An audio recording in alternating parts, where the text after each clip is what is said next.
नमस्कार। YouTube channel homeopathy for all में आप सभी का स्वागत एवं अभिनंदन है। इस चैनल के माध्यम से मैं आपको बीमारियों के बारे में वैज्ञानिक एवं प्रमाणित जानकारी देने की कोशिश करता हूँ। इस क्रम में आज एक नई बीमारी के बारे में आपको जानकारी देने की कोशिश कर रहा हूँ और इस नई बीमारी का नाम है टॉन्सिलाइटिस।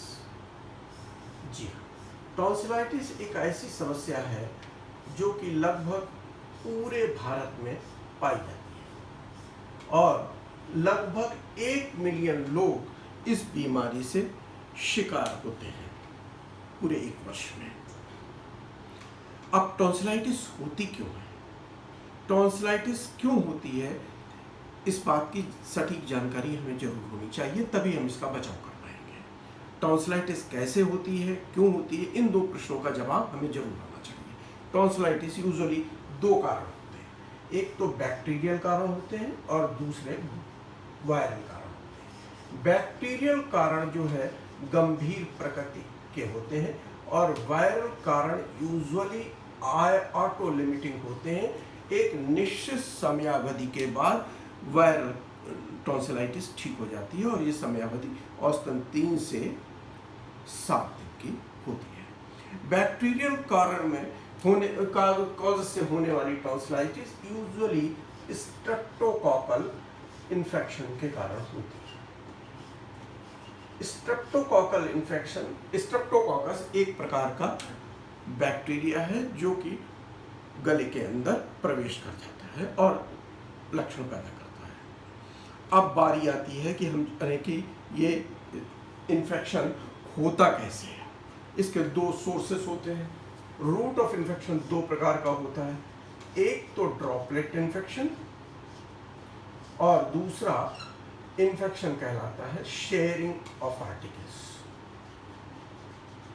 ड्रॉपलेट इन्फेक्शन में संक्रमित व्यक्ति के नाक में छींक, बलगम, खांसी से निकलने वाली ड्रॉपलेट्स एक स्वस्थ मनुष्य तक पहुंचती है और उन्हें संक्रमित कर देती है। शेयरिंग ऑफ आर्टिकल्स में जो संक्रमित व्यक्ति होता है उसके आर्टिकल्स, उसका पानी, उसकी चीज़ें, उसका रुमाल आदि शेयर करने से ये संक्रमण स्वस्थ मनुष्य तक पहुंच जाता है। अब बारी आती है कि हम ये जानें कि जो व्यक्ति संक्रमित हो गया है उसके लक्षण क्या होते हैं। सबसे पहला लक्षण शुरुआती दौर में गले में हल्की खराश होती है और नाक से हल्का पानी बहता है। अगर इन लक्षणों को नजरअंदाज किया जाता है तो धीरे धीरे गले में दर्द होना शुरू होता है। फिर गले का दर्द धीरे धीरे बढ़ता चला जाता है और खाने पीने और निगलने में तकलीफ शुरू हो जाती है। अगर खाने पीने निगलने की तकलीफ शुरू हो गई तो ऐसे मरीजों में औसतन हल्के से तेज बुखार भी होता है। मरीजों के मुंह से बदबू भी आ सकती है। और ऐसे मरीजों में गले की लिम्फ ग्रंथियां, खास तौर से ये सब मैंडिबुलर एरिया, ये जो हिस्सा होता है गले का, इसमें सूजन आ जाती है। यहाँ की लिम्फ ग्रंथियां सूज जाती हैं। गले के दूसरे हिस्सों में भी लिम्फ ग्रंथियों में सूजन आ जाती है और गले में अकड़न भी आ जाती है। अब लक्षणों को मैंने ठीक ढंग से समझ लिया, लेकिन एक समस्या है अभी कि छोटे बच्चे जो कि इन लक्षणों को आपको बता नहीं पाएंगे कि उनके गले में दर्द हो रहा है, उनके बारे में आप कैसे जानेंगे कि उनको टॉन्सिलाइटिस हो गई। ऐसे बच्चों में प्रायः लार बहने लगती है और वो खाने पीने की चीज़ों को लेने से मना कर देते हैं, यानी खाने पीने की चीज़ें उनके गले में दर्द पैदा करती हैं, इसलिए वो उनको खाने पीने से बचते हैं। तो हमें समझ लेना चाहिए ऐसे छोटे बच्चों में कि अब इनके गले में संक्रमण हो गया है और हल्की खांसी भी उनको प्रायः आ जाती है।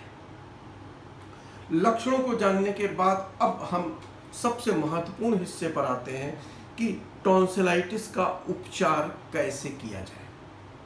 टॉन्सिलाइटिस का उपचार किए जाने के दो तरीके हैं। एक हिस्सा जो है मैनेजमेंट, लाइफ मैनेजमेंट से जुड़ा हुआ है, दूसरा हिस्सा ड्रग मैनेजमेंट से जुड़ा हुआ है। लाइफ मैनेजमेंट में हमें क्या करना होता है यह आज हम इस वीडियो के माध्यम से जानेंगे और ड्रग मैनेजमेंट में हम फर्स्ट लाइन ड्रग मैनेजमेंट क्या होता है वो भी हम इस वीडियो के माध्यम से जानेंगे। पहला लाइफ मैनेजमेंट हम समझ लेते हैं। लाइफ मैनेजमेंट के लिए सबसे पहले ज़रूरी है कि मरीज़ को ठंडे पेय पदार्थ बंद कर दिए जाएं। फ्रिज के अंदर रखे हुए पेय पदार्थ या खाने की चीज़ें बिल्कुल ना दी जाएं। मरीज़ को शरीर के तापक्रम की खाने पीने की चीज़ें ही दी जाएं। दूसरी महत्वपूर्ण बात कि मरीज़ को नमकीन गुनगुने पानी से दिन में कई बार गरारे कराए जाएं। 1 कप पानी लें, चुटकी भर नमक डालें, फिर दिन में 3-4 बार मरीज़ को गरारे कराएं। अगर गले में दर्द ज़्यादा है तो होम्योपैथी में कुछ दवाइयाँ आती हैं, उनमें एक का नाम है इचनीशिया क्यू, इचनीशिया परप्यूरिया क्यू और कैलेंडुला क्यू। इन दोनों दवाइयों को आप ले लें और इन दवाइयों को उस नमकीन पानी में मिला दें। लगभग 15-15 बूंद दोनों दवाइयों की, ईच मेडिसिन 15-15 बूंद दोनों दवाइयों की मिला दें और तब गरारे कराएं तो मरीज को जल्दी लाभ होते मैंने अपनी क्लिनिकल लाइफ में देखा है। अब बारी आती है ड्रग मैनेजमेंट की। फर्स्ट लाइन ड्रग मैनेजमेंट आपको जानना बहुत जरूरी है, क्योंकि कई बार ऐसा होता है कि जिस समय आपको शुरुआती लक्षण शुरू होते हैं उस समय आपको कोई डॉक्टर उपलब्ध नहीं होता है। ऐसी परिस्थिति में आप क्या करें? ऐसी परिस्थिति में जैसे ही आपको गले में खराश के लक्षण शुरू हो, आप होम्योपैथी की एक दवा जिसका कि नाम बेलाडोना है, उसको कि आप 30 पोटेंसी में तुरंत शुरू कर दें और लगभग 2-2 घंटे पर आप 8 घंटे तक लगातार इस दवा को देते रहें। बहुत सारे मरीजों में शुरुआती लक्षण इसी दवा को देने से थम जाएंगे। अगर ऐसा नहीं होता है, 8 घंटे बीतने के बाद भी मरीज के लक्षणों में आपको अपेक्षित सुधार नहीं दिखता है, तो आप मर्क आयोड फ्लेवस नाम की दवा को आप शुरू करें। इस दवा की 3x पोटेंसी या 30 पोटेंसी दी जा सकती है और इसको 2-2 घंटे से लेकर के 4-4 घंटे पर गुनगुने पानी के साथ देने से मरीज को तुरंत लाभ मिलता है। और इसके साथ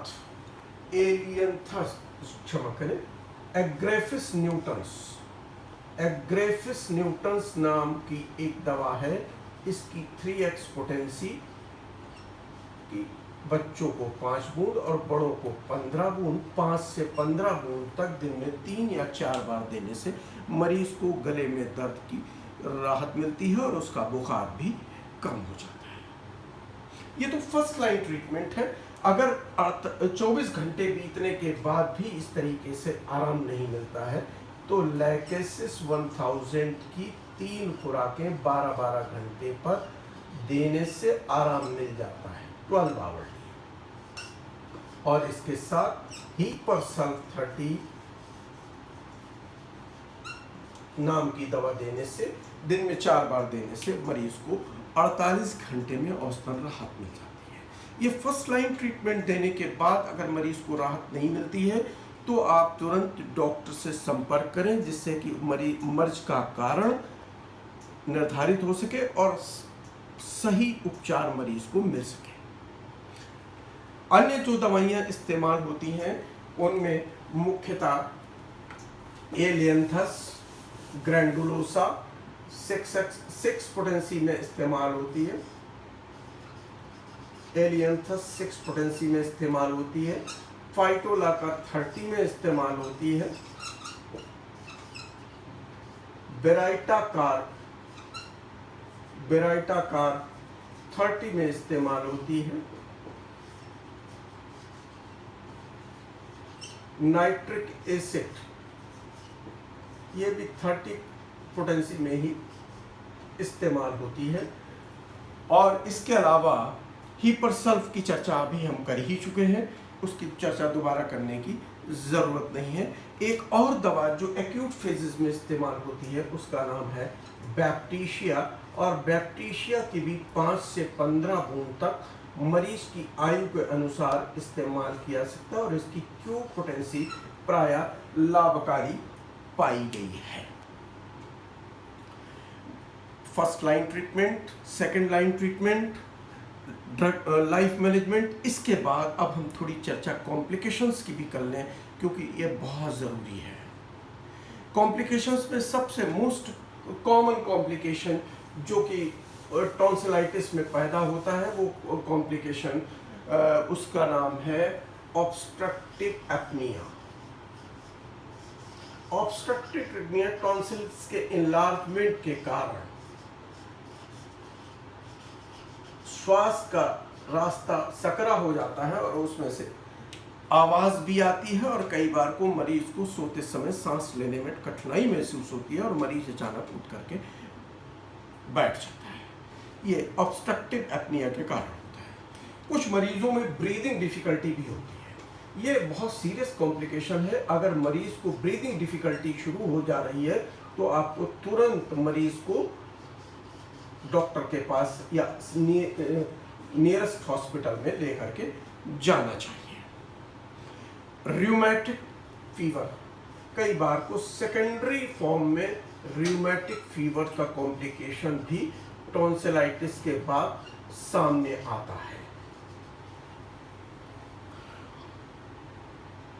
और एक और सीरियस कॉम्प्लिकेशन है कि टॉन्सिल्स के किनारे का जो हिस्सा होता है, टॉन्सिल्स के आसपास का हिस्सा जो होता है, उसे पेरीटॉन्सिलर एरिया कहा जाता है, और उसमें इन संक्रमण पेरीटॉन्सिलर एरिया में भी संक्रमण फैल जाता है और उसे पेरीटॉन्सिलर एब्सेस कहा जाता है। पेरीटॉन्सिलर एब्सेस को भी बहुत सीरियसली लेने की ज़रूरत होती है और ठीक ढंग से उपचारित किए जाने की ज़रूरत होती है। इस तरीके से मैंने सिलसिलेवार आपको कारण से लेकर के निवारण तक पूरी जानकारी वैज्ञानिक ढंग से प्रस्तुत कर दी। हमें उम्मीद है कि आपको ये जानकारी पसंद आएगी, और अगर जानकारी पसंद आए तो इस वीडियो को आप ज़्यादा से ज़्यादा लोगों को शेयर करें, जिससे प्रमाणिक और वैज्ञानिक जानकारी लोगों तक पहुँचे और सही लोगों को फ़ायदा मिल सके। धन्यवाद।